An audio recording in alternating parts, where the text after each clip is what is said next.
Prologue 3. She and he'd been staring at one another for some time. He'd been sweating bullets while trying to look comfortable, not an unusual reaction for a civilian, and even less so for a corporate suit.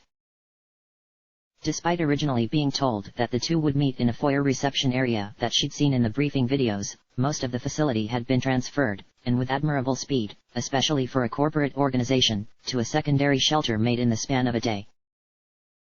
It reminded her of the prefab buildings her mother had dropped in Yard 12, and thus was somewhat comforting. Despite her steely appearance, Ruslana would be the first to admit she felt frightened, or at least unnerved. Despite the fact that the man in front of her, youthful or no, was clearly afraid of her, or worse still, some cautious part of her brain told her, wanted her to assume he was frightened of her, the sound of artillery fire and combat had died down. For the last several hours, she hadn't heard much of anything. And here she was expected to make idle conversation? This hadn't been in the cable. So, her host began, twiddling his fingers together in a manner she hadn't seen outside of archaic cartoons. Do you? How are? Is. Stop stuttering. Yes, ma'am. Sorry. Apologies, I just am unused to this situation as you are. It's unfortunate that there is a difference in age between yourself and the large portion of clientele you must interact with. I do not mean to make it more awkward than it already is. Also damn, that age difference sucked, because this guy looked like he was what, maybe 5 years older than she was? Ruslana bit her lip. Yeah, not helping. He coughed, and ruffled his hair. Sorry, truth be told, I'm just really sad, friend. You're the third, and that means we've nearly got to the end of this little experiment. Which means no more new friends for me to meet, and no more people getting out of here for some time. It's unfortunate, isn't it? To his surprise, she nodded her head. T is indeed. I raised a formal objection, but as my parents outranked me, well, it's ironic I suppose that their word as commanders is of more importance to me than as parents, isn't it? Regardless, I would have preferred a civilian be sent. I really would. And she meant it. Ruslana was comfortable here, the fighting was what she knew, as familiar to some as any hobby. And she was good at it, damn it. But the right traits for this project were apparently pretty rare, and though her knowledge of the hard sciences was limited to what little she remembered from comprehensive training, people who hadn't had those traits had fared even worse than the average citizen still clawing their life together in the ruins around them. Well, that's pretty decent of you. So, are you actually a soldier, then? Sorry if the briefing I sent was classified. I've been sleeping uneasily. Yes, and no. I'm a lance sergeant in ranks, which is a low command rank. I haven't been an ordinary soldier for some time. Ruslana distractedly ran a finger over her close-shaved head. A lot of people shaved theirs just for combat readiness. She'd always liked the tickly nature of a close shave, however. Oh, rightio, then. I guess you probably know about as much of us as we know about you, hey? That's kind of unusual, well, whatever. I guess I might as well trigger our port A display. We'll transfer you to the transport facility after we've transfixed some newfound friends to your destiny. Cheerfully, the man punched some keys in a foldable keyboard, and a green matrix of crisscrossing light screamed into existence. The edges of the matrix were slightly overcome with a mishmash of blue and red lines that hurt to look at, but Ruslana glared at them until her eyes adjusted. The first thing she noticed were that in addition to the red splotches that marked chosen companions, several friends were covered with a blue flare of light. Jabbing at one, an adorable pink thing she liked very much, she faced her host and tried to ask the question she had carefully, with diplomacy, as her dad might say. Why are some of these friends marked with blue? This. She squinted, then nodded to herself. Girl is adorable, and I'm assuming she isn't selectable. Right on. Sorry about that, our fifth workable candidate called in to tell us that, due to chaos and artillery rain, they'll be calling in late. We'd sent them the usual briefing, but they, well, really got into it and selected 2 companions prior. So, sorry. 0, 1 and 11 should just be considered in the red. Let me fix that for you. He tapped a few more buttons, and the red splotch obscured both from view. Ruslana frowned. Why such a violent method of obscuring previously selected allies? Something about this stunk, and she wasn't sure what, precisely. Time passed, and her host only grew more agitated. You can select whom you want at any time, you know? I mean, it's not like there's much to read, right? Ahaha. It's not that. I'm attempting to figure out which friends will be of the most use, practically speaking. I can't rule out the possibility that other players are going to be aggressive, possibly expansionistic. Perhaps you can help. Indeed. Here. You see, I notice more friends have been selected than should be allowed. I'm not sure if that's an error or whatever, but given the apparent non-combative nature of most groups so far, that makes me think that I'm either dealing with seriously prepared competition, or people who are dangerously creative. Yeah, you know, I don't think anyone else has put it in quite such dangerous terms. Cut it out. Ruslana's eyes flashed irritably. You know the danger we're heading into, uncharted and uncertain, and you know there's a good chance that some people are going to be cruel, even monstrous. I hope that's not the case, but it's your rules that encourage this. Divisions into teams. Competition. Whatever.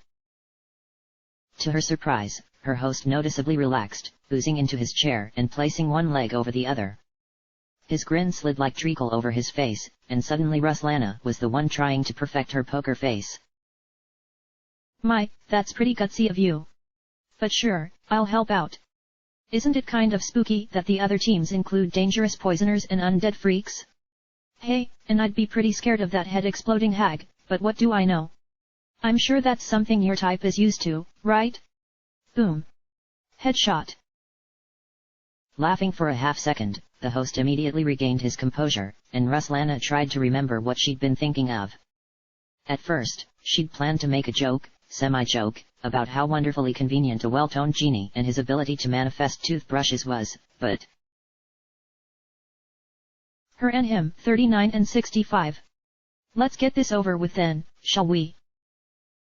With a shrug, her host rolled the foldable keypad up as the overlay of light faded around them. Sure. You know. I'm supposed to ask if you've gotten your preparations with you. You do, right? I mean... with that combo. PFT. You really should have read more closely, I can't. Laughing uproariously, the host began to slap his leg and then doubled over with laughter, falling off his chair until he began to laugh so hard tears streamed down his face. Ruslana fidgeted with the collar of her uniform, and waited for him to stop. It took minutes. Sorry, wow. Speed readers are the best. The worst, the best. Same thing. Well. Prepped and ready, ma'am. I am indeed. Ruslana had prepared several canteens, signal mirrors, a side duffel, and of course... Hey.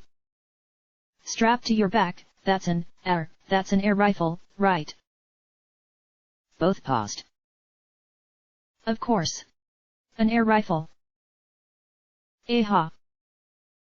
He'd returned to acting friendly and frightened, and it was the speed of the transformation that bothered her most. Still, the air rifle did comfort her significantly. Well then, I guess I've got no problems with your, loadout. Just step right into this here chamber, and I guess this'll be farewell for now. Sorry. Please wait a second, would you? The familiar crackle of two-way static crackled into life from his suit pocket, and Ruslana listened carefully. His back was turned, but her host shook with laughter, or perhaps anger, then whispered something back and the static went silent. You wouldn't believe how weird things turn out, would you? Yes, no? Well, whatever. Be careful in that island, make sure to have fun, and as we like to say here, good luck. As the world faded from view around her, she could hear the comforting drone of klaxons, and notice her host dismantling the room even as it melted out of sight. Then Ruslana felt nothing, and everything, and simply wasn't. She awoke in mid-air, the parachute she'd half considered throwing out having auto-activated and drifting her above an endless expanse of sea. Crawdads! Ruslana whispered to herself, desperately trying to motion the parachute eastwards, towards what seemed like a sandbar or perhaps even the beginnings of a coast. And far below her, snapped the crustacean claws of what were indeed giant crawdads. If I die because of overthinking things, I'll come back from the dead and kill all of you. Ruslana threatened any gods who might be listening, but only the gentle rustle of the wind replied to her, carrying her higher and further away from the disappearing coast. But before she could come up with a plan to crash land onto one of the overgrown lobsters, something crashed into her, instead. It moved at a high enough speed to challenge the updrafts, and pushed the trajectory of the parachute directly overhead the welcoming coast. It also destroyed the parachute, but still. Falling to the ground, Ruslana prepared to break every bone in her body, but instead found the ground several hundred feet below entirely spongy and soft in ways that should have been absolutely impossible, and indeed, joined to the greater island as a whole. Sighing in relief, she watched the glider soar overhead, and then make a slightly rough landing nearby. Detaching herself from it was a young woman perhaps her age, decked in green clothes that looked like they'd be far better suited to some sort of fierce northlands than the pleasantly temperate beach. The stranger jogged towards her, and bowed low, grinning fiercely. Sorry about that. I'd meant to sweep you into the glider, but it was kind of a hurried rescue mission. I guess you're my friend and comrade, right? Tally-ho! Her voice was loud and boisterous, welcoming and happy to be alive, though she did have a pretty bad nosebleed, perhaps from the high altitude. I am the hero, Kalimir. Savior of a certain princess from a certain land, and, due to really bad luck, like you wouldn't believe it, off to rescue her once more. You'll have heard of neither, most likely. But I expect a righteous and fair lady as yourself will join forces in my quest. Ruslana laughed, and took a moment to feel the sand between her toes. It had found its way through her boots, and felt so different from the all but unusable dirt of home. I'm flattered, and of course I'll help you. I don't know much about heroes or knights, but I'm an officer from my own country. If you'll keep an eye out for me while I figure out what the land is like, I'll do all I can to help you rescue her. Kalimir beamed. Even her freckles beamed. Thank you. Thank you so much. I'd go alone if I have to, we're engaged, I mean, but having company makes a quest so much better. Plus, it's not very heroic to leave someone fending for themselves, right? Follow me. I'll take you to my temporary base of operations. Kalimir moved briskly, and for once Ruslana was jogging to keep up. The hero never cut through vine or tree, but seemed to glide through it, and Ruslana realized what was so magnetically charming about her. She was simply happy to be alive. So, we're supposed to have a third companion, right? Only, I just saw you up there. I really hope I didn't mess up and leave someone to the whims of the crawl dreads. It's possible that they won't be with us for some time. Ruslana replied, trying to remember if the dossier had said anything about timing. They'd been oddly laconic, however, and nothing came to mind. Don't worry about it, though. We'll find them, and then find your princess. May I ask her name? Grinning sheepishly, Kalimir gestured to a small palisade hidden by dense green ivy. It'd been constructed very hastily and was more of a dead drop with some cots than a fortification, but somehow, Ruslana felt herself grinning as well. Princess Gladii, Ugh. I don't even know where to begin. She's pretty, and kind, and can sing great spell song thingies. I think there are magical seals involved. I'm not good with magic. Kalimir shrugged, flipping her hood off and rummaging through leaf-obscured packets for what appeared to be a spiky, sweet-smelling fruit.